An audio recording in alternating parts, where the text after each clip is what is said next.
Hi, it's Steve. Today we'd like to show you how to replace the shelf retainer on your refrigerator.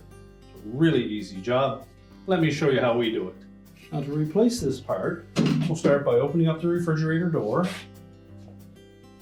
Now if your old shelf is still in place, we'll need to remove it first. And the easiest way to remove it is to reach in by one of these projections, pull it a little bit towards you.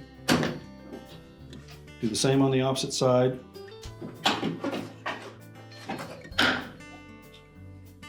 Discard the old bracket. Now when installing the new shelf retainer, you'll note that in this recess there is a section at the top that is blocked off on both ends. We're simply going to hook one of those in, press it down into place,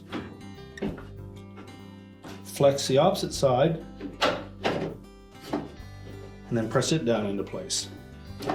That should lock the shelf retainer securely to the door liner, and your repair is complete.